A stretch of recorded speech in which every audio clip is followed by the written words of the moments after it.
The moment my family settled into the private room at the Mayfair Club, I already knew something was off. Not from the chandeliers or the linens or the air that always smelled faintly of polished marble, but from the way my father refused to look at me. He waited until the entrees arrived before speaking. "Evelyn," Charles Marlowe said lightly, almost bored. "We have reassigned all Whitford estate holdings. Everything now belongs to Adrian's family." My fork paused halfway to my plate. Across the table, my mother, Serena, smoothed her napkin with unnecessary precision. "You are independent," she added. "You always were. This simply formalizes things." Adrian leaned back in his chair, confidence resting on his shoulders like a tailored coat. His wife, Camille, gave me a small apologetic smile. The kind people use when they know an apology means nothing. I set my glass down. The sound cut through the quiet like a blade. "That is interesting," I said. My phone vibrated under the table. A notification flashed. "Unauthorized transfer attempt, $480,000. I flipped the phone face down without reacting. Charles lifted his wine, still avoiding my eyes. "You will also need to sign the deed for the Whitford townhouse," he said.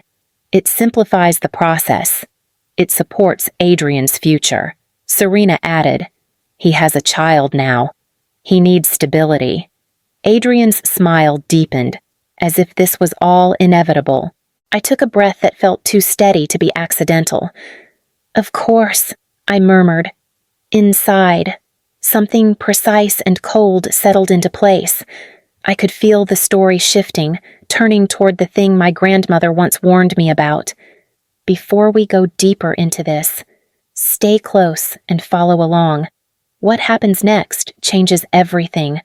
The car ride home after the Mayfair Club dinner was silent, but it was the kind of silence I had known my entire life, the kind built by small choices, quiet omissions, and the unspoken rule that Adrian mattered more. I thought of the first time I noticed it. I must have been 7. Adrian's birthday filled the house with caterers, balloon arches, and a magician who pulled coins from behind his ears. Mine came 3 months later, one store-bought cake, one crooked candle leaning like it was tired of standing, and my mother saying, "You do not need much to be happy, Evelyn." When we were older, the pattern sharpened. Adrian skipped a history project. My father sighed dramatically across the dinner table. "Evelyn, help your brother. He cannot afford another failing grade." I stayed up fixing his presentation while Adrian slept. He received an A and a celebratory pat on the back. I received a polite nod and a reminder to be supportive. The roles never changed. Adrian, the promise of the Marlowe name. Me, the convenient shadow. I remembered Serena once pulling me aside, her voice soft but edged. "Do not make things difficult for your brother. He needs room to grow. Room to grow." I thought about those words as the city lights slipped past my window. At 13, I watched my father adjust Adrian's tie before a school ceremony. "You are the future son," he said warmly. When he glanced at me, the warmth vanished. "And you, Evelyn, you will be fine on your own." Tonight at the Mayfair Club, he had simply repeated the message in a different form. I was 15 the night my grandmother, Beatrice Marlowe, called me into her library. The rest of the family was downstairs entertaining some board member's wife, their voices floating upward like a performance they enjoyed giving. Beatrice sat in her armchair, thin but steady, her glasses balanced low on her nose. She did not smile when I entered. "Close the door, Evelyn." I obeyed. She rarely used that tone. She studied me for a long moment. "You have learned to survive quietly," she said. "But survival is not the same as being seen." I opened my mouth, unsure what she meant, but she lifted a hand. "They will take advantage of that silence someday, grandmother. They would not. They will." She cut in, sharp enough to silence me. And when they do, you must be ready." She reached for a small wooden box on the side table. Her hand trembled slightly as she opened it. Inside lay a silver key, heavy and old, carved with the Marlowe crest. "Take it." I hesitated. For what? For protection. She pressed it into my palm, curling my fingers around it. "This is not a gift. It is a boundary. One you will need." I felt the weight of the key settle into my hand, unfamiliar and cold.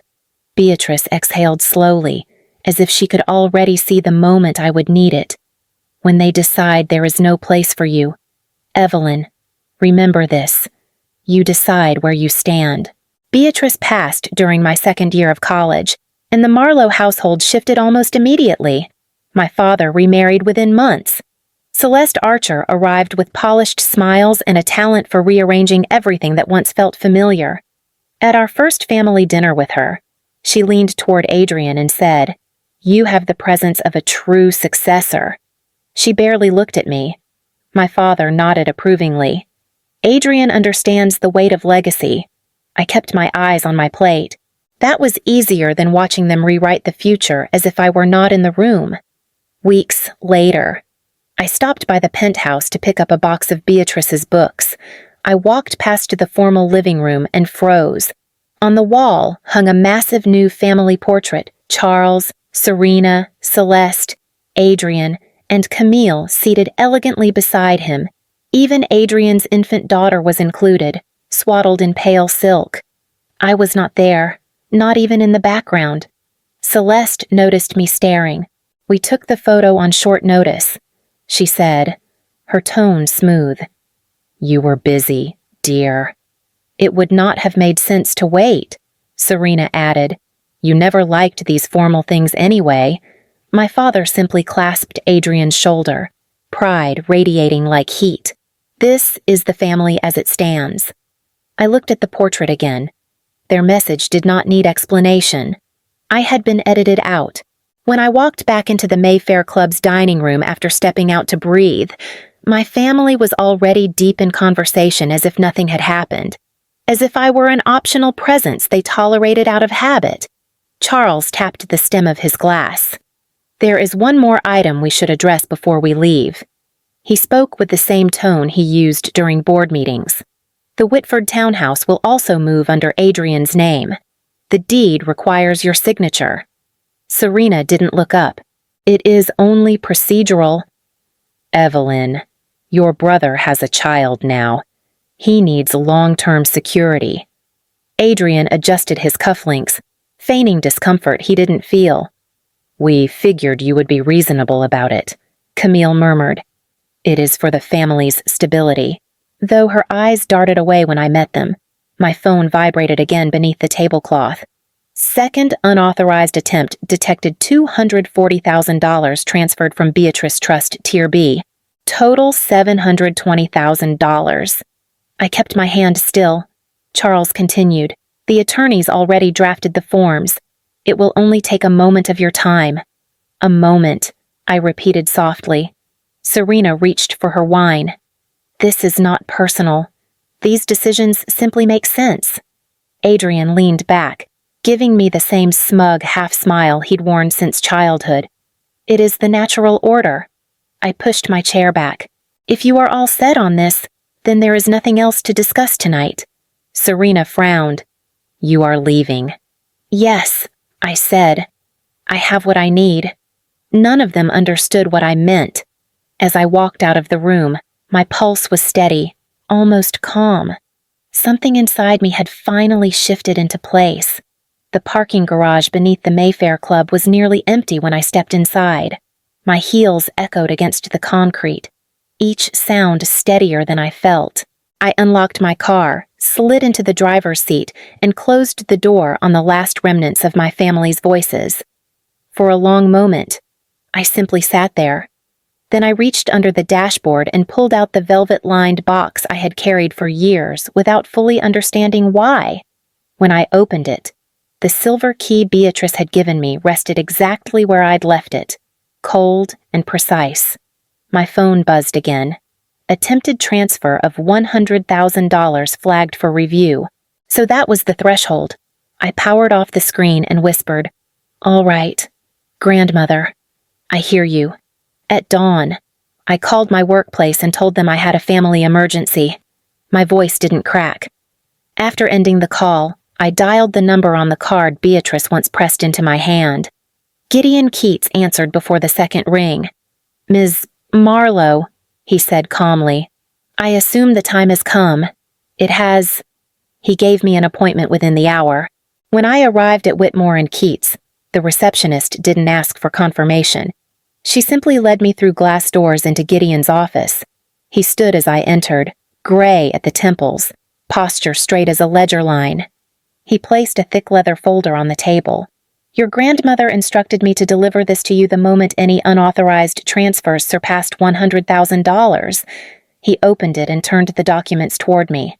"Last night, your family attempted to move more than $720,000. I traced the highlighted clause.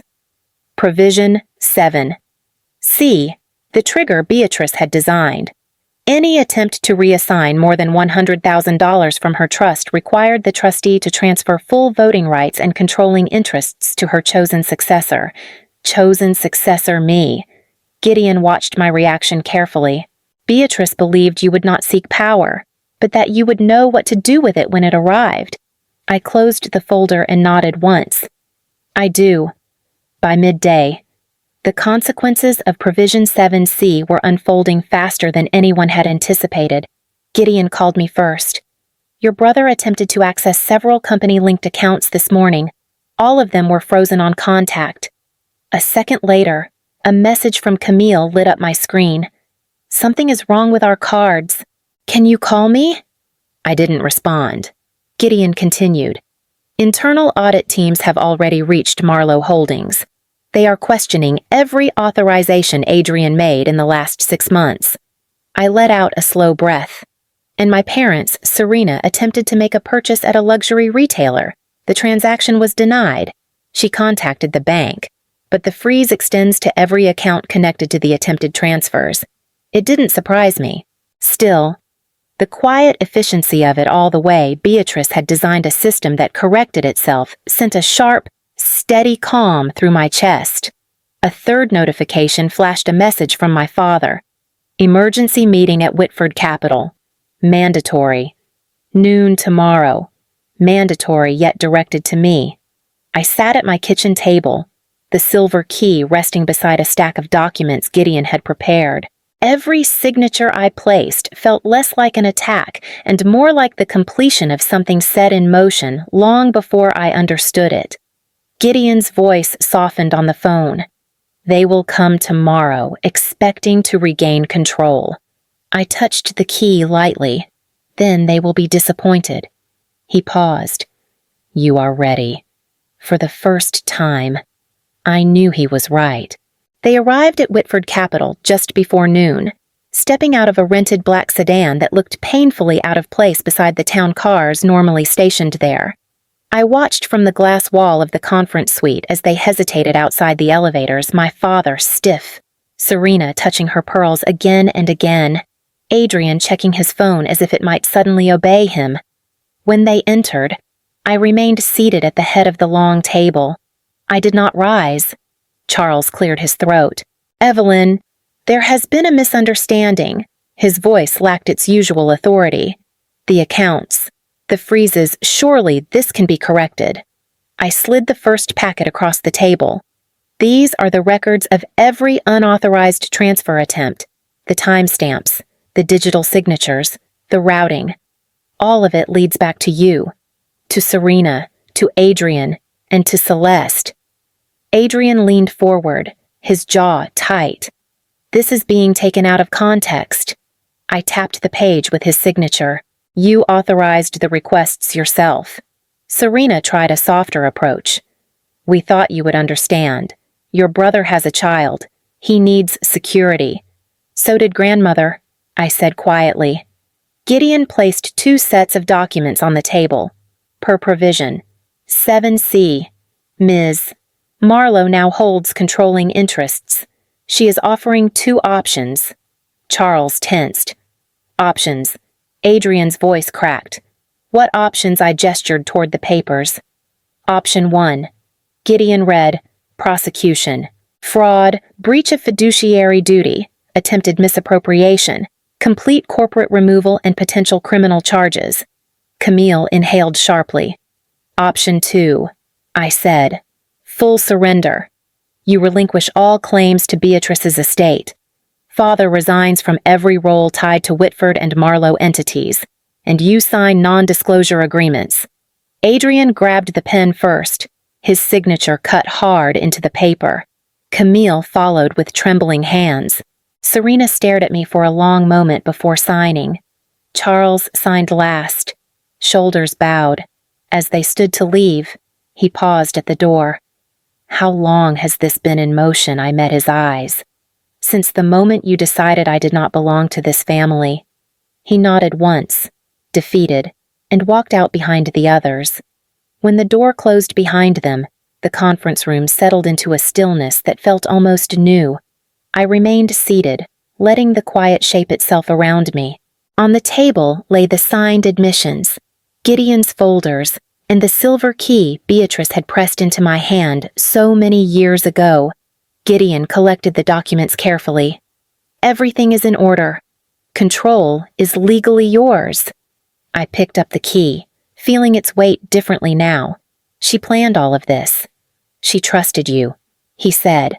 Not because you wanted power, but because you would not misuse it. I nodded, not in triumph, but in recognition. There is something else she left, isn't there? Gideon opened a separate envelope.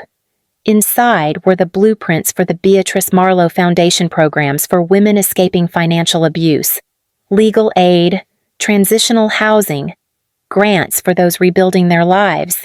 Beatrice had mapped every detail, waiting for someone who understood the cost of silence. I traced the first page. We will activate this immediately. Gideon smiled faintly. She would be proud. As I left the building, the city was shifting into evening, lights flickering on floor by floor. I felt none of the weight my family once placed on me, only clarity, steady and earned. Beatrice had given me a boundary. I had turned it into direction. If you want more stories told in this cold, steady voice stories where silence stops being a cage and becomes a power, stay close. There is more ahead.